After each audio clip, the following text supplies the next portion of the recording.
Mark. What's happened here, Mark?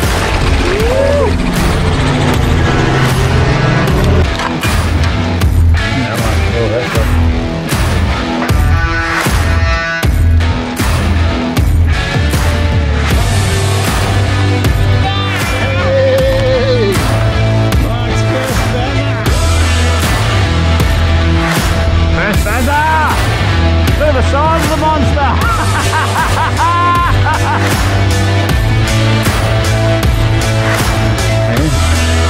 1889 Julio. Too close to me. There's the back of the boat.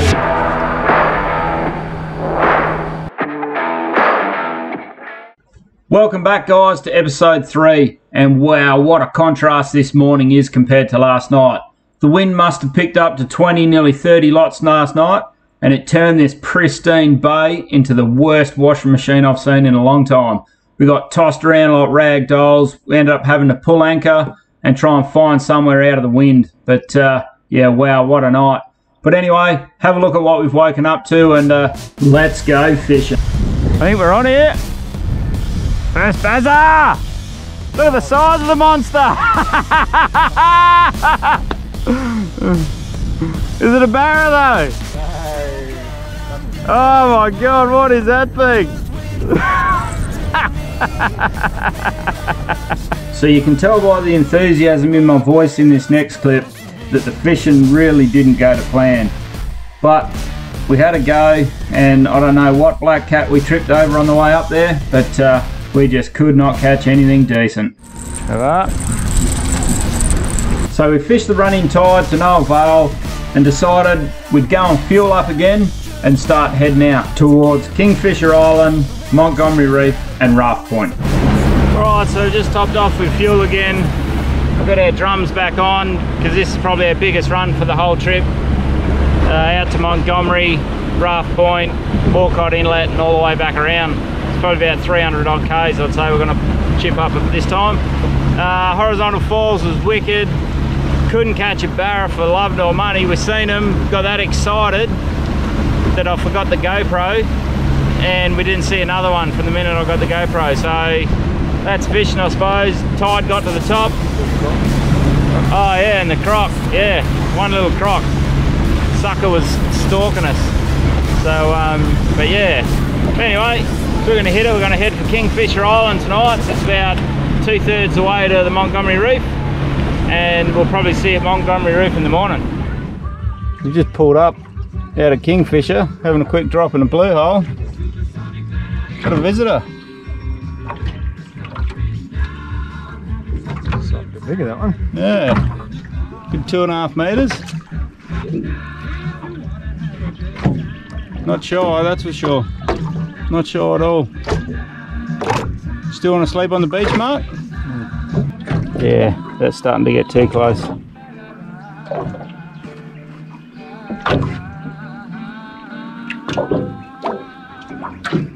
Too close for me. There's the back of the boat. He's a length of himself off the back of the boat.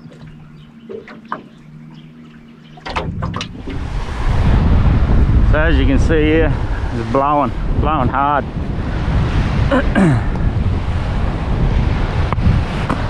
So we've just taken a bit of time out. Might be a down day. I've been saying for a few days now it's going to get pretty windy. We shot out to Kingfisher last night, slept in this bay here, and it wasn't too bad last night, a bit choppy. But yeah, we started to head out to Montgomery this morning, and yeah, got about a mile out and it just turned absolute pear-shaped. It was horrible. So we came back, conceded defeat for the day. So out comes a footy. Pretty sure not many that have kicked the footy out here. Sorting out our paperwork, empty beer cartons, any paper we've got is rubbish up there. We might even cook a cake later. So it's been quite some time since a few people have camped here. There's a little fire there. another little one in the rocks here. But yeah, bloody awesome view, but blowing its ring off. Pretty lucky we got that hill over there. It's protecting us a fair bit up here, so got a feeling we might have to later on chop a little hole in the vines there, get our deck chairs, sit in the shade, got our very own boab here. I think that's a boab. Let us know if it's not. Any of you tree huggers. But yeah, we'll have a little investigate. Good little hidey hole there, as long as there's no bloody green ants. But yeah, plenty of wood. Mark's just getting the camp oven out now. I think he's going to try his hand at cake baking. So, see what he can whip up.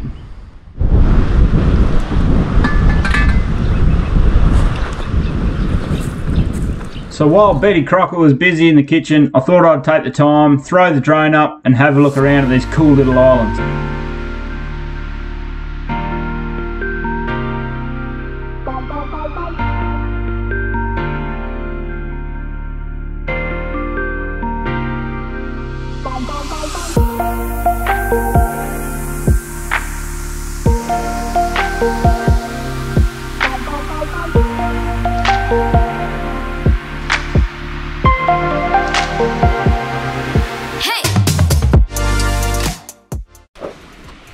Right, here we go. Mark's little raisin cake. What else we got in it, Mark? A bit of pear juice, soft raisin flour, a bit of oil. That's it. Let's go.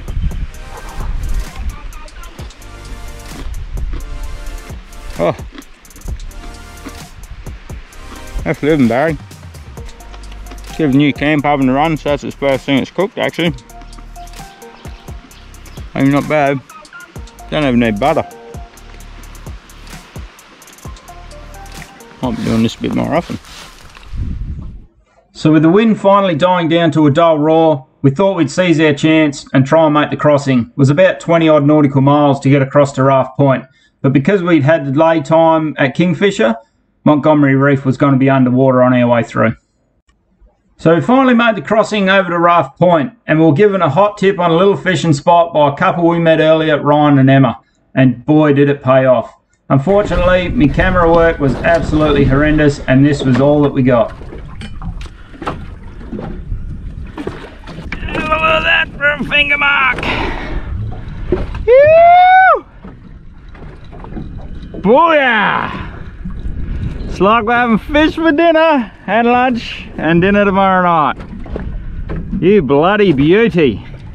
So with a decent fish on board, we were set for the next few days with our food. So it was time to find somewhere to camp for the night with the sun going down. So after a bit over a week on the water, you start to get real complacent with the crocs, being that we'd only seen that one out at Kingfisher Island. But we spent the night in Red Cone Creek because it was nice and it was calm, and this is what we woke up to about 100 metres away. So after replacing our jocks this morning due to having a dirty brown stain in them from that croc, we started to fish the running tide up towards Ruby Falls, and it didn't take long to work out we had competition for a barra. I estimated this croc to be around 3.5 metres, judging by the size of the barra in its mouth with its tail missing. So we're just up the top of Ruby Falls at the moment, just waiting for the tide. You sort of see it's starting to equalise there now. There's a big pool just around that corner. We'll fly the drone shortly and I'll show you what's around there. But yeah, we're just trying to get that water up so we can get around to the waterfall and top our water up and have a wash. We've been on the boat for about 3 days now, so I'm starting to smell and so is Mark. So we'll get around there as soon as we can, but while we wait, make the most of it. Bit of that finger mark from last night, yes the arvo. Fish ropes again. Been flicking little baits and stuff, waiting for this tide, but nothing as yet, so keep trying to get Mark his first barra. This is the last of our salad. A little bag left there. So we've got 6 more days of meat and potatoes. This should be pretty good. Can't wait. So this is Ruby Falls. We're just going to have a quick dip here, quick wash. We got our water. We had to gondola it through the rocks there to get in with the tide. We waited for nearly 2 hours for the tide, and yeah, just basically bounced off a few rocks on the way through.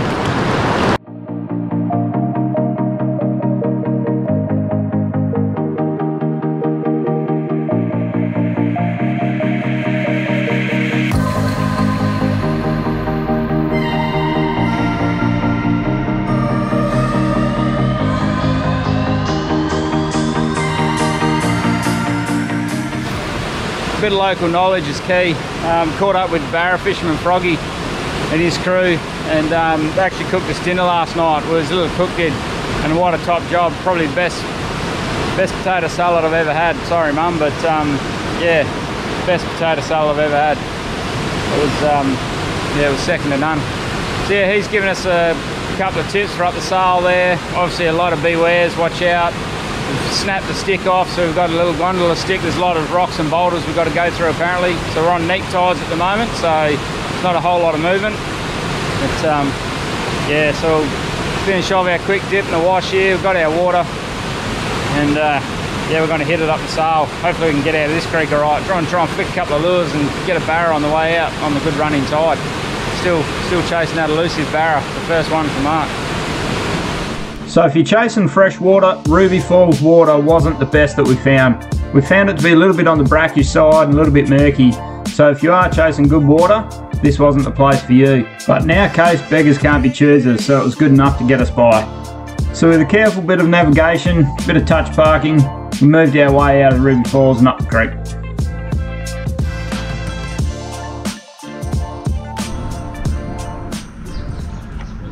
So we ended up fishing for quite a while up Red Cone Creek, mostly out of the trees, but anyway, we tried our best.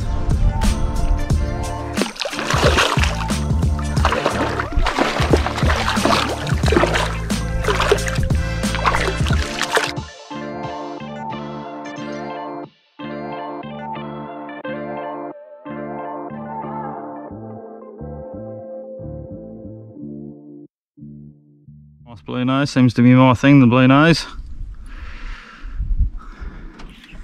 Knock a fillet or two off of him, perfect, and you can stay over there, buddy.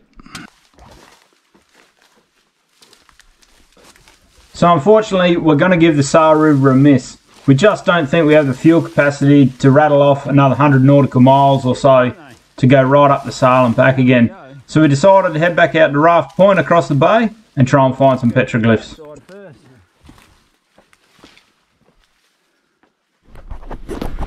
Oh, didn't quite find it.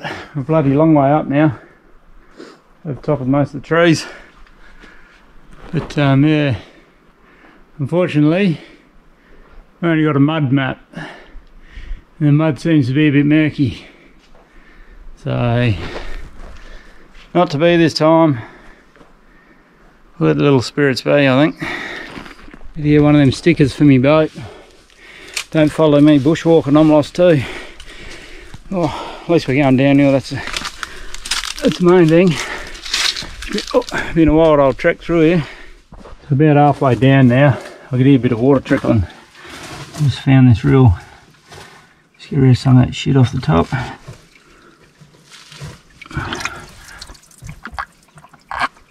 Oh, some of the nicest water. So we decided to leave Raft Point and head back across the bay to Red Cone Creek. It's a really safe camping area if you're going to sleep on the boat. Plenty of crocs though, so please, as always, be croc wise.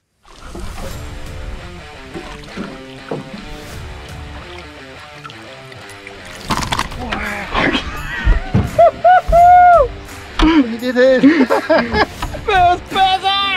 Hey! Mark's first buzzer! Yeah! Woo! There we go. It's taken 3 days on the olive. The olive mullet. The olive mullet. No monster, that's for sure. 650 maybe. Put him on the brag net actually. I've got one of them.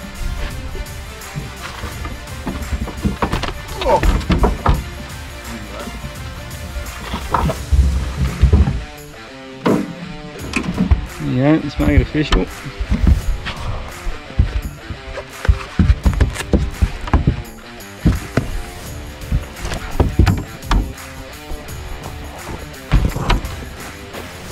Oh, 600, just under. 595. Well done. Bloody oath. Got a bazzer. First bazzer in the Kimberley.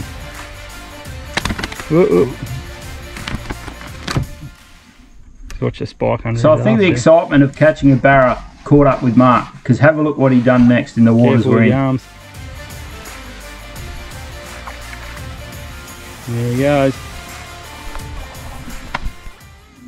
I'm not too sure if you can make that out in the light, but about there on the end of my finger is a crop. So Mark's just obviously caught his barra and let it go. That's how cagey these buggers are. Just that little flapping in the water of the fish. Didn't take us bugger all to get it in, because let's face it, we're fishing about, well, how many wines did you get, Mark? Yep. 2? Yeah. Well, it's literally just teabag and the jigs here, and that's it in amongst them. So yeah, an old mate, you can just see him ducking in between the, there he goes. Go on. Do not put your hands in the water here.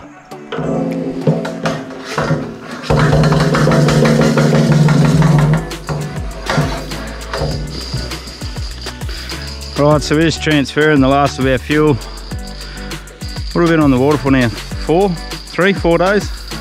Oh, since fuel up, yeah. Since fuel up, yeah, something like that. So about 100 litres left in the tank. We only half filled these drums, so we had 60 litres. Was meant to be quite blowy today. That might be the wind coming now. You just see it dark across the water. It's pretty much what I did yesterday morning. We're going to still try and get out to Montgomery Reef. It's about 10 or 20 k's out, but yeah, we'll see how that goes. We might have to gin around here for another half a day and see if we can get this weather window last night. We caught up with Frog. He's already left this morning, the barra fisherman, and yeah, we got a weather report off him last night and had quite a few beers.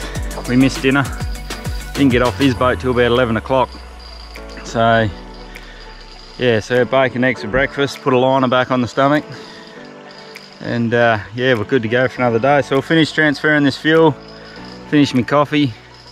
We might slip up that creek where Mark got his first barra last night and see if we can't get one more bit of fish in the fridge. Would be good. That'll save us trying to find fish later. It's savvy if it's a bit blowy. So we've pulled up here, literally first drop. We've turned around and this bloke is straight on us. So, like I was saying last night, do not put your fingers in the water, because they are here and there is lots of them. Seen a nice 3 metre female on the way in and another couple of metre one, like this one here, sitting on the same corner on the way in. So yeah, there's plenty. Muddy, you're in the face.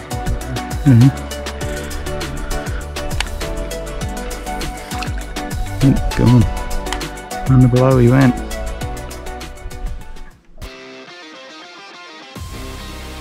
The weather looked awesome when we were starting to leave Red Cone Creek, so off we went to Montgomery Reef, and lo and behold, the couple we left Derby with were heading across the bay from Raft Point. So we turned around, went back into Red Cone Creek, put a cake in the oven, had a coffee, and we ended up staying a whole nother night in Red Cone. And Mark caught his second barra for the trip. Bloody awesome. And this one, only one place it was going, straight in the fridge. There you have it, guys. That's our 3rd episode done and dusted. Stick with us for our final leg of the journey as we start to make our way back past Montgomery Reef, back to Dogleg for another refuel, and we start to backtrack a few of our steps that we made on the way. We tried to leave a few things to have a look at on the way home because we weren't sure where we were going. So we've actually found them. We've spoken to a few people along the way, and like I always say, local knowledge is key. So head on over to our online store. Please support us. 100% of everything that comes out of that store goes into the next adventure. So as always, guys, please hit that like button, subscribe, hit the notifications button, and always tell your mates and enjoy.